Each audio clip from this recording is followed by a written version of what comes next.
Introducing the epic new Swift. Time to go swifting. Watcho app पे देखो एक OTT के दाम पे सारे OTT शान से.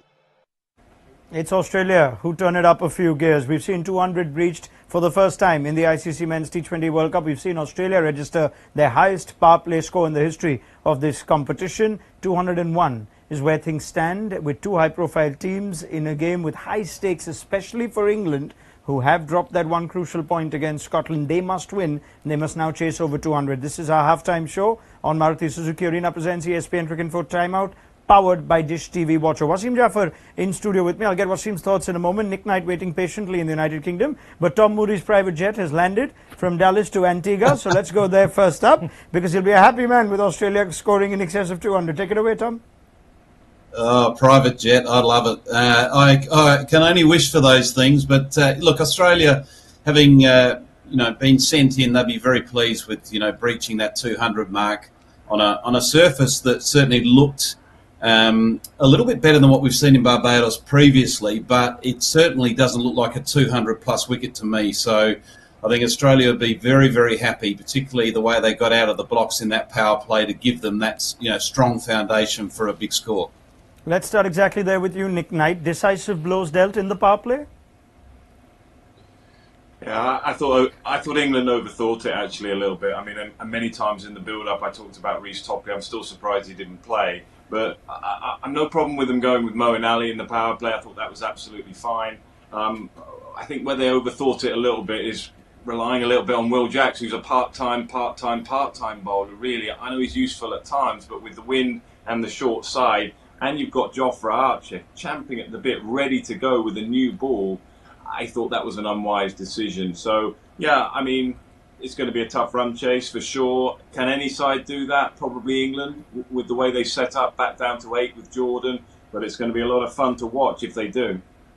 All right, on that point itself, before we finished our pre-show, Wasim, we saw one ball grip and turn. Yeah. Did that perhaps influence Josh Buttler to try off-spin from both ends? It went from 3 without loss to 25 without loss in 2 overs. I think so. I think that probably prompted him to bowl another spin over, and I think they took him on straight away. And then it just kick-started 74 in the power play, and they went really ahead in the game, and that's the reason why they got 200, because they were so far ahead in the game in the power play, and nobody getting a 50, but everybody contributing so significantly. That was a solid performance from Australia. Next point of Will Jacks being a part-time bowler, but we have seen him get Travis Head. So was that a poor call, or was that an understandable call, but it went wrong? Yeah, I think it probably, he did that, seeing that Moeen Ali bowled a good over. He thought that, another over of spin he could get away with in the power play. But yeah, it's in the hindsight though, but with somebody as good as Jofra Archer who can do bowl at 150 clicks with the new ball. Travis Head struggles a little bit. We've seen that. So yeah, in the hindsight, I think they've got it wrong. Yeah, 4 batters getting in their 30s, 1 in their 20s. That was Glenn Maxwell. Had an interesting innings develop. Why do you sense, Nick, in spite of not one individual effort of brilliance, and Tom pointing out that it's not as easy a surface to get 200 plus, that England couldn't pull things back beyond the start that they conceded?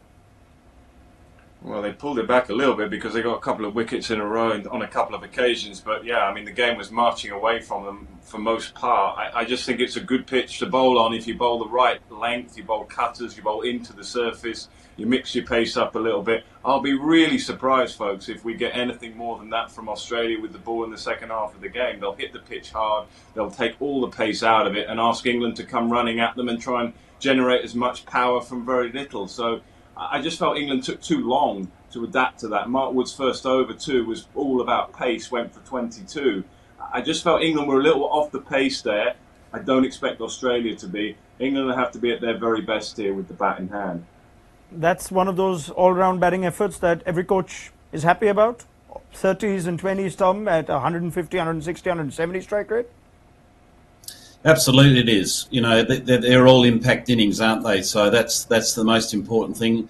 We look back in the history of T20 cricket, you'd probably look and think, all the top order got starts, but no one went on and got a significant score. But what happened was that everyone had an impact, moved on, and the next person picked up and continued to have that impact throughout the innings. You mentioned Maxwell as an interesting one. I was sort of on the edge of my seat watching it because, particularly with the run of form he's had over the last couple of months, you're thinking anything's possibly going to happen. I think that 28 off 25 was a significant contribution for him and also the team at that phase of the game. What kind of surface is this? We saw the ball that dismissed David Warner keep low of the off spinner. We saw England go to slower balls which tended to work. So let's sum up the surface in the eyes of everyone. Tom, you first. Yeah, I think it's a difficult surface to bat on. I think the power play, the new ball is going to be key. That's the time to try to cash in and hit as many boundaries as possible when the ball's hard and possibly going to come onto the bat at its best. But outside of the power play, it's going to be a grind. You can guarantee the Australians will bowl stump to stump and change their pace quite regularly on that line. And Zampa is going to be absolutely key in those middle overs. Nick? Well, I think on this surface, that's a massive score. However, I think on this ground, and bearing in mind the wind and the short side, it kind of brings the score a little bit more towards England.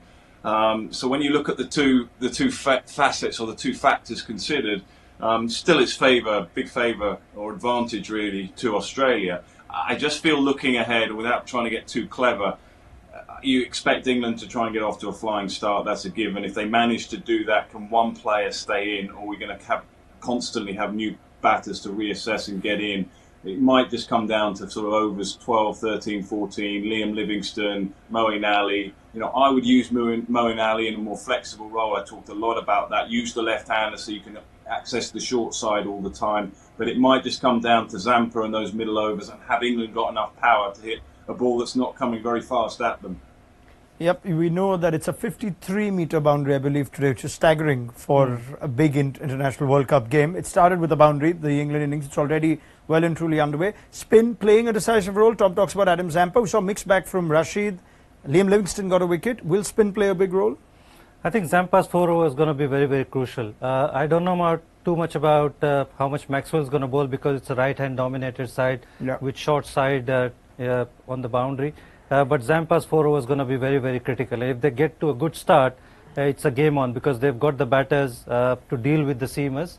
It's not going to be easy, but one of the top 4 has to make a substantial score. Well, it's underway and you sense that this is high stakes. Let's get predictions. Wasim Jaffer?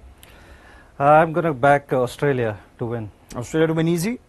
By 15 runs. 15 runs. Okay, close game, but Australia to have enough. Nick Knight, that means England will finish with just 1 point. Are you backing them to chase this?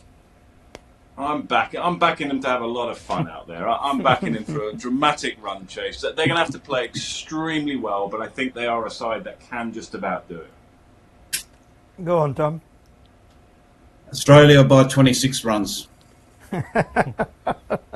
As always, I have missed the specificity of Tom Moody all this while. Thank you very much, gentlemen. Let's pick up the chat in the wee hours of the morning in India, but it will be something worth watching, this chase, if England even get close to it. High stakes poker, like I said, they've dropped a point against Scotland. They need to win this to make sure they don't leave matters into other results and net run rate. Let's see how close they get, or whether they get the job done. For our post-match analysis show on Maruti Suzuki Arena presents ESPN Cricket for Timeout, powered by Dish TV Watcher. Download the mobile app if you haven't already. South Africa have done the job. It was tricky for them against the Netherlands in New York, but they've picked up crucial points ahead of the India-Pakistan game that we played at that venue. Lots of that on the ESPN Cricket for mobile app. We will see you at the end of this high-profile game.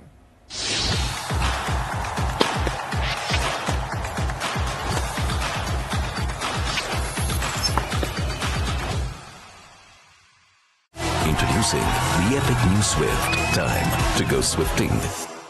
वॉचो app पे देखो एक OTT के दाम पे सारे OTT शान से। Watch